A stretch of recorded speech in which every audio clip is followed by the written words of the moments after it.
프랑스에서 어학원에 다닐 때 한국에서 온 친구들은 음식 할 때 비빔밥을 많이 얘기하더라고. 북한 학생이었던 내 입장에서는 그걸 설명하려면 믹스한 무슨 라이스라고 해야 될 것 같은데 번역을 해가지고 그걸 그냥 비빔밥이라고 하는 거야. 맞아, 맞아. 아니 저거 그냥 저렇게 얘기하면 되나?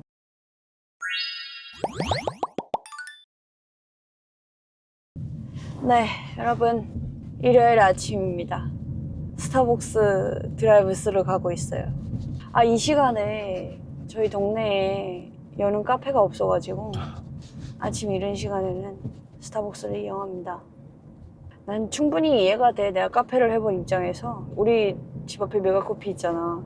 나도 내가 카페 할 때 처음에 8시 열고 막 그러다가 아, 너무 육체적으로 너무 힘들더라고.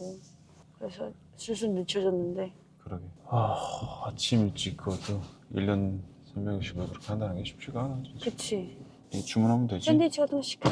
안녕하세요. 주문 도와드리겠습니다. 커피. 잠시만요. 따뜻한 아메리카노.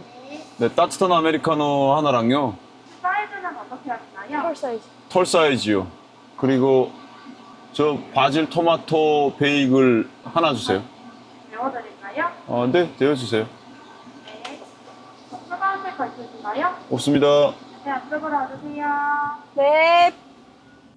여기는 결제랑 픽업을 바로 하는구나, 같이. 안녕하십니까. 샌드위치 하나 네. 맞으시죠? 맞습니다. 샌드위치 먹으라고. 나? 나는 빈장에 커피를 못 마셔서. 빈장에 커피 마시는 자기가 대단한 거야.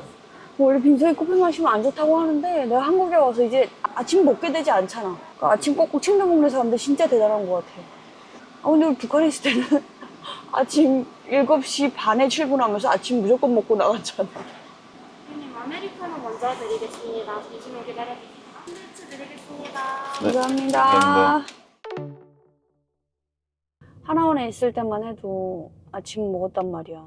아침에 먹고 싶은 사람 먹고 뭐 이러는데 나중엔 잘 안 먹었던 것 같긴 해. 처음엔 그래도 먹었는데 이제는 진짜 아침을 먹으려면 되게 힘들어. 근데 더 신기했던 게 뭐냐면 북한에서는 그렇게 아침 7시 반 출근 전에 밥 먹고 나가는 거잖아. 학교는 더 빨리 가잖아. 근데 그 전에 먹고 나가는 거잖아. 근데 그러고 멀타에 갔다? 멀타에서는 7시에 일이 시작이거든. 그러니까 그때 이제 일하다가 아침에 올 때 샌드위치 같은 걸 챙겨왔다가 9시쯤에 쉬는 시간이 있어. 그럼 그때 먹는단 말이야. 그게 되게 신기한 거야. 야, 9시까지 어떻게 참지? 막.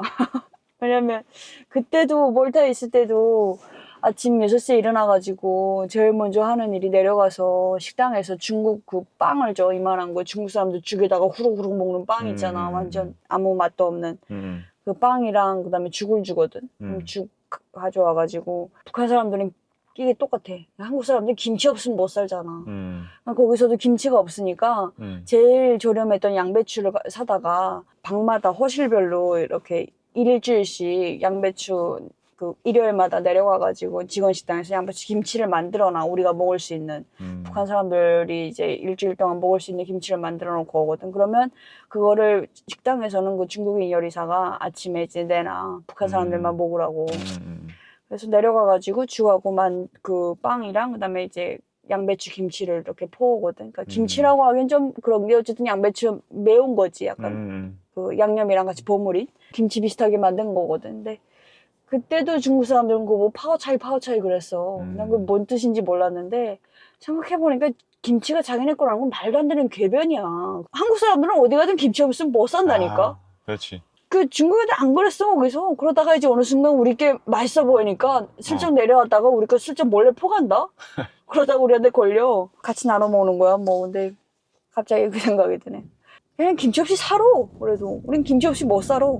아침에 무조건 먹었어. 한국에 오니까 아침 먹는 게 너무 힘들더라고. 자기도 그렇지 않아? 한 10시쯤 돼야 뭔가 먹는 게. 여기서 아침을 만약 먹잖아. 그러면 10시, 11시 그때 좀 속이 부대껴. 오히려 더 부대껴. 건강검진 받았잖아. 그래서 이틀 동안 죽만 먹으면서 있어가지고 되게 힘들어했잖아. 너무 배고픔도 배고픔을 참기가 어려운 거야. 고통스러운 거야. 그러니까 옛날 생각이 나는 거야. 아니 북한에서는 내가 막 성장기 때니까 더 배고팠단 말이야. 제대로 여기만큼 뭐 영양을 섭취했던 것도 아니고. 그때도 항상 배고프면서 살았는데 그때는 그냥 그게 일상화돼서 그랬는지 음, 그런 대로 그냥 아 배고프네 하고 지나갔거든 항상. 오전 11시, 뭐 음. 저녁 한 5시, 6시면 엄청 배고픈 시간. 음. 그때도 괜찮았는데 이번에 죽 이틀 먹었다고 사람이 막 기운이 쏙 빠지고 기력이 없다는 게 막 느껴질 정도라서 아니 여기 와서 그렇게 10년 동안 잘 먹고 기름이 쌓였는데 뭐이 정도 가지고 이렇게 해객되나 싶더라고. 파오차이 얘기해서 그런데 프랑스에서 어학원에 다닐 때 각기 뭐 자기 나라의 뭐 특식, 뭐 명소 이런 거 소개하는 거 많이 한단 말이야. 어학원에서는.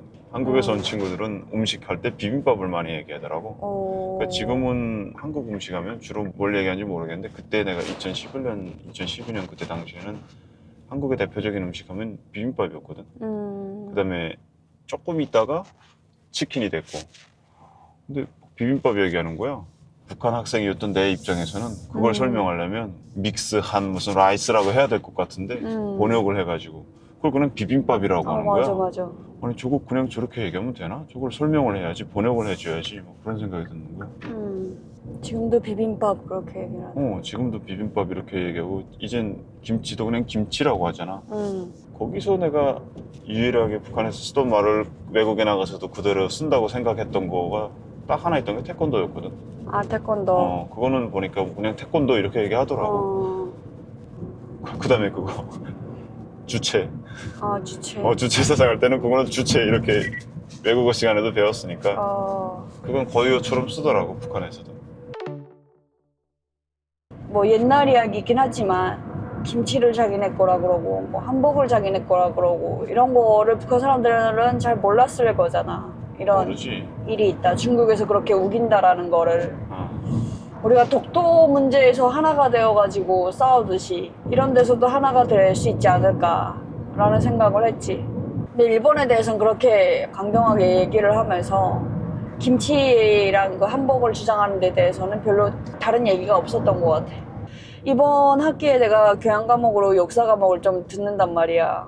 역사가 들어간 것만 3개를 들어. 되게 역사에 관심이 많아가지고. 근데 관심은 많은데 아는 게 너무 없더라고, 배우면서 보니까. 그래서 되게 자기 반성을 많이 했고, 역사라는 게 어찌 보면 인류의 역사가 얼마나 길어. 그러니까 그거를 이제 우리나라 역사만 다 배우려고 해도 굉장히 많잖아, 양이. 그리고 역사는 정말 연구하면 연구할수록 새로운 사실들이 계속 나올 거고, 그래서 참 이게 끝이 없는 분야이기도 하겠다라는 생각이 들더라고. 중국의 근대사에 대해서 이제 배울 때도 그렇고 보니까 참 어렴풋이 알았던 이야기인데 정확히 아니까 뭔가 재밌는 흥미로운 그런 것들도 있고. 청나라가 불평등 조약이긴 하지만 아편전쟁으로 해서 난징조약, 그전에는 이제 조공관계였대, 청나라의 어떤 외교거는. 청나라 조선의 관계를 얘기하는 거야 지금? 청나라와 조선이 될 수도 있고 뭐 베트남이 될 수도 있고, 베트남을 안남이라고 불렀더라고. 그래서 안남미가 나온 거야. 그래서 알랑미 하잖아. 보통 이제 그런 어떤 아시아 쪽에 이제 있는 나라들은 다 조공관계로 이제 형성이 되어 왔었더라고. 근데 일본은 좀 물리적으로 거리가 멀고 하니까 이제 확실하게 어떤 조공관계처럼 하기에는 좀 애매한 부분도 있었고 뭐 그런 이야기를 쭉 하는데, 우리 아편전쟁에 대해서도 북한에서 영화로도 보고 그랬었잖아. 그렇지. 림칙소라고 하는데 지금 학교에서 배울 때 임칙소라고 해. 직서. 그 청나라의 근대사에, 중국의 근대사에 대해서는 북한에서도 영화로 많이 돌아다녀가지고 많이 또 방영도 하고, 뭐 마지막 황제, 마지막 황후, 뭐 서태후, 동태후 관련해서. 난 뭐 역사에 재미를 못 느꼈었지만 우리 반에 고등학교 때 역사 독서에는 애들이 그냥 막 그 뭐 땅 따먹기 하고 뭐 어묵 같은 거 줄 때 걔는 역사책 갖고 와서 역사책 보는 애였거든. 역사 시간에 애들 다 졸고 있을 때 걔만 또랑또랑 해가지고 선생님이랑 눈 맞추면서 그런 애가 한 명 있었거든. 그래서 덕후들은 역사책 많이 보더라고. 그래서 그때 알았지. 이런 별의별 우리가 모르는 사실이 많이 적혀있는 역사책들이 있구나. 역사와 지리는 함께 갈 수밖에 없다는 생각을 그때 했었는데 걔가 지리도, 역사를 정말 좋아했는데 지리도 잘하더라고. 근데 지리는 왜 좋아하지 했더니 어차피 역사가 나오다 보면은 이게 지리가 나올 수밖에 없잖아. 그치. 걔가 지리도 그렇게 빠삭하게 잘 알더라고. 학교에서 그 역사를 배우면서도 되게 북한에서는 한자 그대로 부르잖아. 발음처럼 부르지가 않아. 한때 잠깐 발음으로 불렀던 적이 있어. 근데 되게 어색한 거야. 잠깐. 모안영을 모안닝이라고 하고 머택동인데 이제 마오쩌둥이라고 하고 많이 헷갈리는 거야. 그래서 다시 그 다음에 원래대로 돌아왔잖아. 한자 그대로. 그래서 뭐 총더라고 하다 뭐 칭따오 막. 시진핑을 스큰평이라고 하고 난 스큰평이 편하거든. 친구 군대사 배우다 보니까 뭐 장개석을 장제스 장제스까진 괜찮아. 근데 막 위안스카이라고 처음에 누군가 했어. 위안스카이가 뭔데? 원세계야. 아 진짜? 원세계를 위안스카이라고 하는 거야. 되게 무슨 유럽 스카이? 위안스카이? 선물은 뭐라고 해? 선문은 순원. 야, 뭐 좀 이상한데? 그래서 순원? 그러니까 처음에 순원이 그런가 보다. 근데 삼민주의 나와서 아니 선문이잖아. 그 나라 중국 역사학자들하고 얘기할 때는 통하긴 하겠다, 이름이. 선문 이러면 뭐가 알아듣지 못할 거잖아. 오, 순원. 위안스카이 너무 웃기다. 성미령, 성내령, 성경령 이런 자매에 대해서도 그 드라마를 봤었잖아, 북한에서. 있지. 한국에 와서도 보니까 그 자매, 세 자매에 대한 어떤 이야기를 쭉 한 그 영상도 있더라고. 그래서 와, 그때 이제 뭔가 북한에서 그 자매들에 관련된 드라마를 보면서 잘은 기억 안 나지만 중국 여자들은 다 전적하고 있다고 이제 차별을 받고 막 그런 어떤 내용이 나오고 뭐 만주적은 전적을 안 했었으니까 전적은 이제 한적만의 문화인데 그때는 그걸 몰랐지. 중국 인구 중에 90%가 한족이래.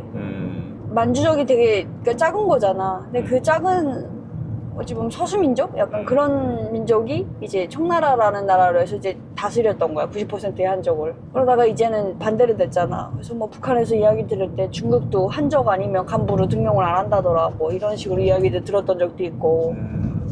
근데 또 신기하게 소수민족이 차지하고 있는 땅이 60%라 그랬나? 뭐 거의 되게 넓어 또. 그거를 계속 유지해야 되는 거잖아. 하나의 이제 거대한 중국을 위해서. 그러다 보니까 처음에 소남공정이 나오고 서북공정이 나왔다가 난 동북공정까지 나오는 그거를 또 한국사에서 배우고 있는데 또 중국 근대사에서는 또 근대사 이야기를 배우고 그러니까 연결이 되는 거야 뭔가. 이게 소남공정, 서북공정이랑 말이 이미 있었구나. 이미 이제 왜냐면